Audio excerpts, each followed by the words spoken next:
Audio Jungle. ವಿಶೇಷ ಚೇತನರ ವಾರ್ತೆಗೆ ಸ್ವಾಗತ. ಸ್ನೇಹಿತರೆ, ಮತ್ತೊಂದು ಅಂಗನವಾಡಿ ಕಾರ್ಯಕರ್ತರಿಗೆ ಸಂಬಂಧಪಟ್ಟ ಬ್ರೇಕಿಂಗ್ ನ್ಯೂಸ್ ಬರ್ತಾ ಇದೆ. ಅದನ್ನು ನಿಮಗೆ ತಿಳಿಸ್ತಾ ಹೋಗ್ತೀನಿ.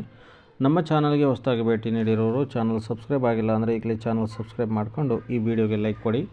ಪ್ರತಿದಿನ ವಿಶೇಷ ಚೇತನರ ವಾರ್ತೆಯನ್ನು ತಪ್ಪದೆ ವೀಕ್ಷಿಸಿ.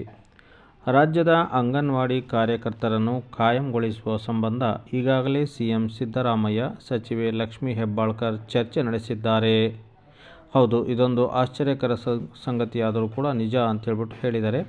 ಅಂಗನವಾಡಿ ಕಾರ್ಯಕರ್ತರನ್ನು ಕಾಯಂಗೊಳಿಸುವುದು ಕಾಂಗ್ರೆಸ್ ಸರ್ಕಾರದ 6ನೇ ಗ್ಯಾರಂಟಿಯಾಗಿದೆ ಅಂತ ಶಾಸಕ ಬೇಳೂರು ಗೋಪಾಲಕೃಷ್ಣ ಭರವಸೆ ನೀಡಿದ್ದಾರೆ.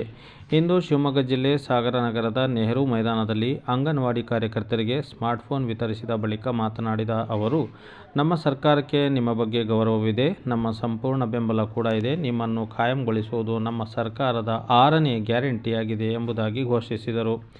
ಗ್ಯಾರಂಟಿ ಯೋಜನೆಯ ಗೃಹಲಕ್ಷ್ಮಿ ಯೋಜನೆಯಡಿ ಅಂಗನವಾಡಿ ಕಾರ್ಯಕರ್ತರನ್ನು ತರಲಾಗಿದೆ. ಇಲ್ಲಿನ ಅನೇಕ ಅಂಗನವಾಡಿ ಕಾರ್ಯಕರ್ತರು ಗೃಹಲಕ್ಷ್ಮಿ ಯೋಜನೆಯಡಿ ಪ್ರತಿ ತಿಂಗಳು 2,000 ರೂಪಾಯಿ ಪಡೆಯುತ್ತಿದ್ದೀರಿ ಎಂದರು. ಡೆಂಗ್ಯೂ ನಿಯಂತ್ರಣ ಕ್ರಮವಹಿಸಬೇಕು. ನಿಮ್ಮೆಲ್ಲರ ಸಹಕಾರದಿಂದ ಸಾಗರ ತಾಲೂಕಿನಲ್ಲಿ ಡೆಂಗು ನಿಯಂತ್ರಣವಾಗಬೇಕು. ಆ ನಿಟ್ಟಿನಲ್ಲಿ ಆರೋಗ್ಯ ಇಲಾಖೆಯೊಂದಿಗೆ ಸಹಕರಿಸಿ ಕೆಲಸ ಮಾಡುವಂತೆ ಸೂಚಿಸಿದರು. ಅಂಗನವಾಡಿ ಕೇಂದ್ರಗಳಲ್ಲಿ ಪೂರ್ವ ಪ್ರಾಥಮಿಕ ಶಿಕ್ಷಣ ಆರಂಭಿಸಲಾಗುತ್ತಿದೆ. ನಿಮ್ಮನ್ನೇ ಅಲ್ಲಿ ಶಿಕ್ಷಕರನ್ನಾಗಿ ನೇಮಿಸುವುದಾಗಿ ಈಗಾಗಲೇ ಸಿಎಂ ಸಿದ್ದರಾಮಯ್ಯ, ಸಚಿವೆ ಲಕ್ಷ್ಮೀ ಹೆಬ್ಬಾಳ್ಕರ್ ಸಹಮತ ವ್ಯಕ್ತಪಡಿಸಿದ್ದಾರೆ. ನಿಮ್ಮನ್ನು ಅಂಗನವಾಡಿಗಳಲ್ಲಿ ಪ್ರಾರಂಭವಾಗುವಂಥ LKG, UKG ಶಾಲೆಗಳಿಗೆ ಶಿಕ್ಷಕರನ್ನಾಗಿ ನೇಮಿಸುವಂತೆ ಆದೇಶ ಮಾಡುವುದು ಮಾತ್ರ ಬಾಕಿ ಇದೆ ಎಂದರು. ಅಂಗನವಾಡಿ ಕಟ್ಟಡಗಳು ದುಸ್ಥಿತಿಯಲ್ಲಿದ್ದರೆ ಕೂಡಲೇ ನನ್ನ ಗಮನಕ್ಕೆ ತರಬೇಕು.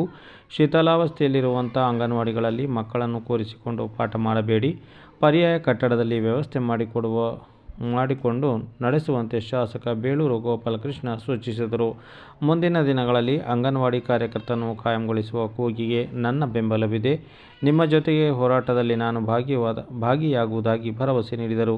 ಈ ಸಂದರ್ಭದಲ್ಲಿ ಸಾಗರ ತಾಲೂಕು ಶಿಶು ಅಭಿವೃದ್ಧಿ ಯೋಜನಾಧಿಕಾರಿ ಗಂಗೂಬಾಯಿ, ಉಪ ವಿಭಾಗಾಧಿಕಾರಿ ಯತೀಶ್, ಕಾರ್ಯನಿರ್ವಹಣಾಧಿಕಾರಿ ಶೆಣೈ, THO ಡಾಕ್ಟರ್ ಭರತ್, ಸಾಗರ ನಗರಸಭೆ ಸದಸ್ಯರು ಸೇರಿದಂತೆ ಹಲವಾರು ಮಂದಿ ಅಧಿಕಾರಿಗಳು ಮತ್ತು ಸಾವಿರಾರು ಸಂಖ್ಯೆಯಲ್ಲಿ ಅಂಗನವಾಡಿ ಕಾರ್ಯಕರ್ತರು ಹಾಜರಿದ್ದರು.